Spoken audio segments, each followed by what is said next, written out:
Guys, welcome back to my YouTube channel Vinya vlogs. ಇವತ್ತು ನಾನು ತೋರಿಸ್ಕೊಡ್ತಿರೋದು protein dosa. ಇದು ಒಂದು ಬ್ಯಾಟರ್ ರೆಡಿ ಮಾಡ್ಕೊಂಡ್ರೆ 3 ವೆರೈಟಿಯಲ್ಲಿ ಮಾಡ್ಕೋಬಹುದು ದೋಸೆನ. ದೋಸೆ ಬ್ಯಾಟರ್ ರೆಡಿ ಮಾಡ್ಕೊಳ್ಳೋದಕ್ಕೆ 1 ಕಪ್ ಅಕ್ಕಿಗೆ 1 ಕಪ್ ಹೆಸರು ಕಾಳು ತಗೊಂಡಿದ್ದೀನಿ. ಹಾಗೆ 1/4 ಕಪ್ ಶೇಂಗಾ ಬೀಜ, 1 ಟೇಬಲ್ ಸ್ಪೂನ್ ಮೆಂತೆ. ಇದಕ್ಕೆ ನೀರನ್ನ ಆಡ್ ಮಾಡಿ 3 to 4 ಅವರ್ಸ್ ನೆನೆಯೋದಿಕ್ಕೆ ಬಿಡಬೇಕು. ನಂತರ ಕಾಳುಗಳನ್ನ ಚೆನ್ನಾಗಿ ತೊಳ್ಕೊಂಡು ಮಿಕ್ಸಿ ಮಾಡ್ಕೋಬೇಕಾದ್ರೆ ಅದಕ್ಕೆ 1 ಮುಷ್ಟಿಯಷ್ಟು ಕೊತ್ತಂಬರಿ ಸೊಪ್ಪು, ಹಾಗೆ 2 ಹಸಿಮೆಣಸಿನಕಾಳು, 1 ಇಂಚು ಶುಂಠಿನ ಆ್ಯಡ್ ಮಾಡ್ಕೋಬೇಕು. ತುಂಬ ಚೆನ್ನಾಗಿ ಟೇಸ್ಟ್ ಬರುತ್ತೆ. ದೋಸೆ ಅದಕ್ಕೆ ನೀರನ್ನ ಆ್ಯಡ್ ಮಾಡಿಕೊಂಡು ದೋಸೆ ಬ್ಯಾಟರ್ನ ರೆಡಿ ಆದಮೇಲೆ ಲಾಸ್ಟಲ್ಲಿ ಉಪ್ಪು ಹಾಕ್ಕೊಂಡು 7 to 8 ಅವರ್ಸು ಫರ್ಮೆಂಟೇಷನ್ ಆಗೋದಕ್ಕೆ ಬಿಡಬೇಕು. ನೈಟ್ ನಾವು ರುಬ್ಬಿ ಇಟ್ಕೊಂಡ್ರೆ ಮಾರ್ನಿಂಗ್ ಅಷ್ಟೊತ್ತಿಗೆ ಈ ರೀತಿ ಆಗುತ್ತೆ. ಇದು ಚೆನ್ನಾಗಿ ಫರ್ಮೆಂಟೇಷನ್ ಆಗಿದೆ. ಈಗ ಇದನ್ನು ಚೆನ್ನಾಗಿ ಮಿಕ್ಸ್ ಮಾಡ್ಕೋಬೇಕು. ದೋಸೆ ಹದಕ್ಕೆ ನೀರು ಏನಾದರೂ ಬೇಕಿದ್ರೆ ಈ ಮೂಮೆಂಟಲ್ಲಿ ಆ್ಯಡ್ ಮಾಡ್ಕೋಬಹುದು.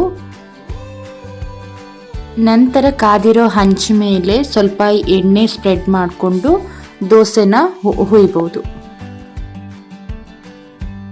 ದೋಸೆ ಕಾಯ್ತಾ ಇರೋ ಹಾಗೆ ಮೇಲ್ಗಡೆ ಬಟರ್ನ ಸ್ಪ್ರೆಡ್ ಮಾಡಿ 2 ಸೈಡು ರೋಸ್ಟ್ ಮಾಡಿಕೊಂಡ್ರೆ ನಾರ್ಮಲ್ ಪ್ರೋಟೀನ್ ದೋಸೆ ರೆಡಿ ಆಗುತ್ತೆ.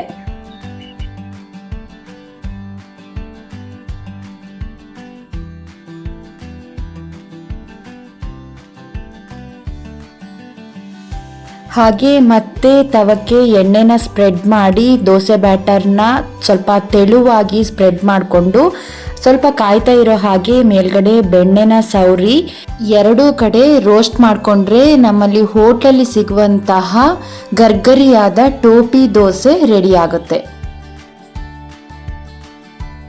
ಈ ದೋಸೆನ ಬಿಸಿ ಬಿಸಿಯಾಗಿದ್ದಾಗಲೇ ಕಾಯಿ ಚಟ್ನಿ ಜೊತೆಗೆ ಸರ್ವ್ ಮಾಡಿದ್ರೆ ತುಂಬ ಟೇಸ್ಟಿಯಾಗಿ ಸೂಪರಾಗಿ ಪ್ರೋಟೀನ್ ದೋಸೆನ ಸವಿಬಹುದು. ಇನ್ನು ಮಕ್ಕಳಿಗೆ ಕೊಡಬೇಕಾದ್ರೆ ನೋಡೋದಕ್ಕೆ ಅವರಿಗೆ ಅಟ್ರಾಕ್ಟಿವ್ ಆಗೂ ಇರಬೇಕು, ಹಾಗೆ ಹೆಲ್ದಿಯಾಗೂ ಇರಬೇಕು. ಅದಕ್ಕೋಸ್ಕರ ನಾನಿಲ್ಲಿ ತಗೊಂಡಿದ್ದೀನಿ ಆನಿಯನ್, ಕ್ಯಾರೆಟ್ ಹಾಗೆ ಕ್ಯಾಪ್ಸಿಕಮ್. ಕ್ಯಾರೆಟ್ನ ಇಲ್ಲಿ ನಾನು ತುರ್ಕೊಂಡಿದ್ದೀನಿ. ಕ್ಯಾಪ್ಸಿಕಮ್ ಮತ್ತು ಆನಿಯನ್ನ ಎಷ್ಟಾಗುತ್ತೋ ಅಷ್ಟು ಚಿಕ್ಕದಾಗಿ ಹಚ್ಕೋಬೇಕು. ನೆಕ್ಸ್ಟು ನಾರ್ಮಲ್ ಆಗಿ ದೋಸೆ ಮಾಡಿಕೊಂಡು ಹಾಗೆ ಅದು ಸ್ವಲ್ಪ ಬೇಯ್ತಾ ಇರೋ ಹಾಗೆ ಅದರ ಮೇಲ್ಗಡೆ ಬಟರ್ನ ಸ್ಪ್ರೆಡ್ ಮಾಡ್ಕೋಬೇಕು. ನಂತರ ಹಚ್ಚಿಟ್ಟಿರುವಂತಹ ಕ್ಯಾಪ್ಸಿಕಮ್, ಆನಿಯನ್ ಹಾಗೆ ಕ್ಯಾರೆಟ್ನ ಮೇಲ್ಗಡೆ ಫುಲ್ ದೋಸೆಗೆ ಸ್ಪ್ರೆಡ್ ಮಾಡ್ಕೋಬೇಕು. ಮಾಡಿಕೊಂಡು ನೀವು ಇದನ್ನು ಮುಚ್ಚಿಟ್ಬಿಟ್ಟು ಕೂಡ ಬೇಯಿಸ್ಕೋಬಹುದು. ಕಾದ ನಂತರ ದೋಸೆನ ರೋಲ್ ಮಾಡಿ ಕಟ್ ಮಾಡಿದ್ರೆ ಹೆಲ್ದಿ ಆಗಿರುವಂತಹ ಟೇಸ್ಟಿ ಪ್ರೋಟೀನ್ ದೋಸೆ ರೆಡಿ ಆಗುತ್ತೆ. ಮಕ್ಕಳು ಕೂಡ ಇದನ್ನು ಇಷ್ಟಪಟ್ಟು ತಿಂತಾರೆ. ಈ ರೆಸಿಪಿ ನಿಮಗೆ ಇಷ್ಟ ಆಗಿದ್ರೆ ನಿಮ್ಮ ಅನಿಸಿಕೆನ ಕಮೆಂಟ್ ಮೂಲಕ ನಮ್ಮ ಜೊತೆಗೆ ಶೇರ್ ಮಾಡ್ಕೋಬಹುದು. ಇದೇ ತರಹದ ಸಿಂಪಲ್ ಹೆಲ್ದಿ ರೆಸಿಪಿಗಳಿಗೆ ನನ್ನ ಯೂಟ್ಯೂಬ್ ಚಾನಲ್ ವಿನ್ಯಾ ವ್ಲಾಗ್ಸ್ ಅನ್ನ ಸಬ್ಸ್ಕ್ರೈಬ್ ಮಾಡ್ಕೊಳ್ಳಿ. Thank you for watching.